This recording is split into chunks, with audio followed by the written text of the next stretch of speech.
Hello. Thank you all so much for joining us, and I thank, with deep appreciation, the government of Kiribati for partnering with the Millennium Challenge Corporation.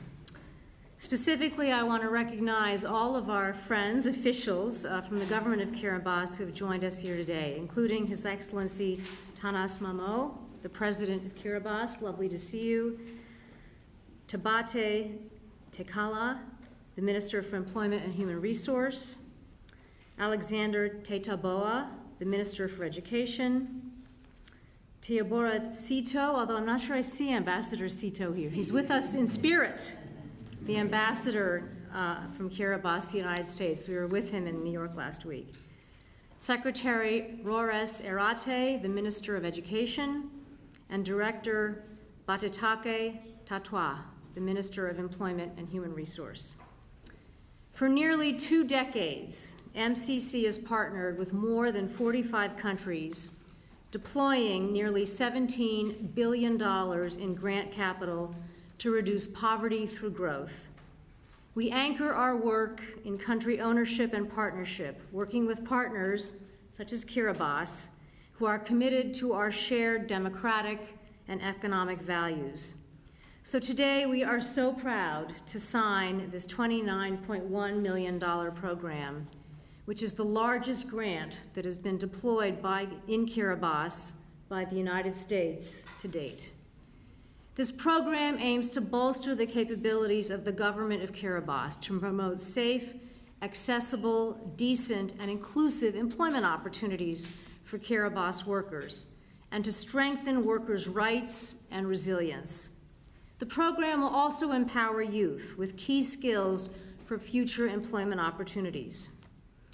This program is a crucial part of President Biden's overall commitment to the Pacific region and specifically to the Pacific Islands. And MCC has recently advanced this commitment. Last year, MCC and the government of the Solomon Islands signed a $20 million threshold program, which aims to increase tourism investment and to provide communities with revenues from sustainable forestry as an alternative to logging.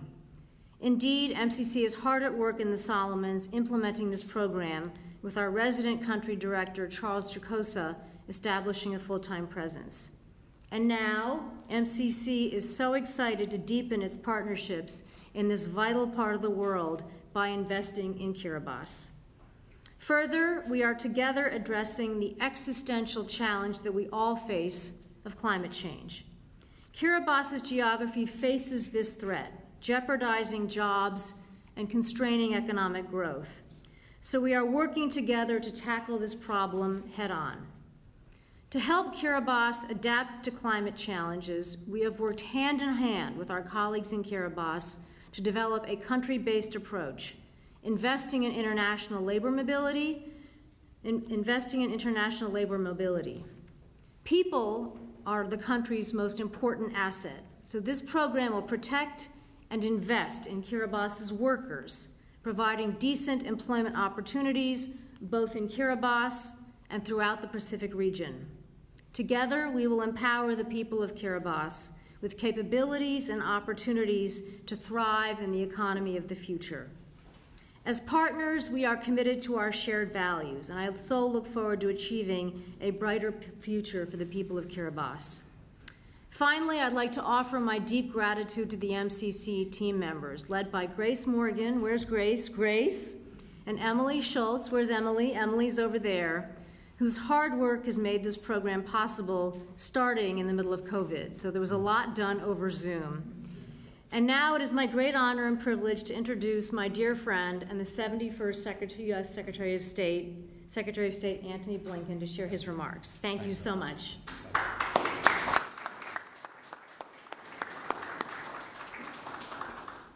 Well, thank you, and good evening, everybody. Mr. President, thank you for being here this evening. Thank you for marking this important occasion with us. Alice, to you, for your extraordinary leadership of the MCC, to your team for the incredibly hard work during COVID, after COVID, to bring us to this day. But especially to our friends from Kiribati. We're so delighted to welcome you here to the State Department.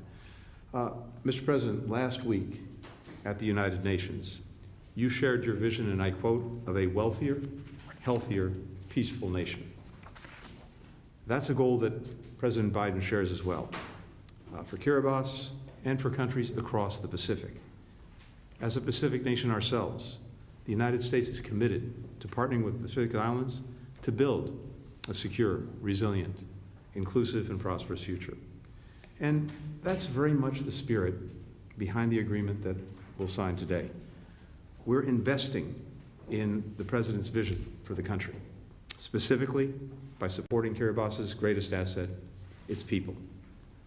This agreement, as you've heard, invests $29.1 million to promote safe, accessible, decent, and inclusive employment opportunities for Kiribati workers, both in Kiribati and across the region.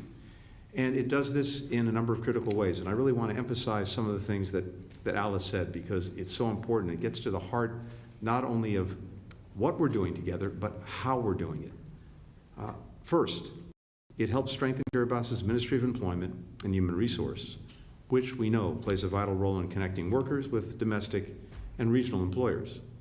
This agreement makes it possible for the agency to better market job opportunities to Kiribati workers and to more easily help underrepresented groups like women and ethnic minorities actually find jobs.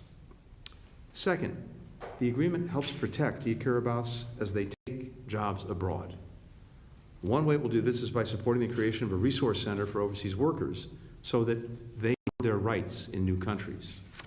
And third, the agreement creates English language camps for Kiribati youth in Fiji and the United States, and provides students with year-long scholarships to study in American high schools. Students will have the opportunity to improve their oral and written communication and make themselves more competitive for jobs. And these connections will strengthen the ties that bind our people, and with it, our shared future. Like all MCC projects, we developed this initiative, as you heard from Alice, hand in hand with our in-country partners. That's the great strength of what the MCC does. It is focused on developing projects jointly, listening, learning, hearing our partners and what they need, and working together to identify priorities and generate practical, positive solutions. This agreement recognizes the fast-changing nature of employment challenges. It gives us the ability that we need to adapt to new circumstances and to ensure that together. Distinguished guests, ladies and gentlemen, warm greetings, warm Kiribati greetings to you all in the name of God Almighty. First engaged with the MCC in 2021 during the COVID pandemic through virtual meetings after being selected for the Threshold program. This is where the extensive and comprehensive consultations began in sources and senior secondary scholarships and mission stage, and to a long-term partnership. On behalf of the people and the government of Kiribati, I wish to convey our sincere gratitude to the U.S. government for this new initiative. I would also like to acknowledge with gratitude the support and commitment of the MCC team and the implementing partners, International Labour Organization and the American Councils, who will be working with our ministries. The signing of the MCC grant agreement is just the beginning of this significant partnership, but I have no doubt it will bring tangible mutual benefits to our two countries. In closing, I would like to wish you all the best this evening and to bestow upon all of us our Kiribati traditional blessings of Te Maori, Te Roi, and Te Tapomoa, meaning good health, peace, and prosperity. Thank you all.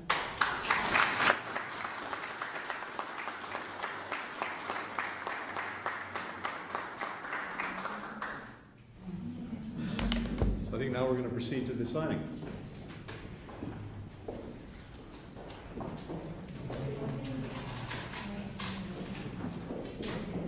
Madam Minister. Madam Minister.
no.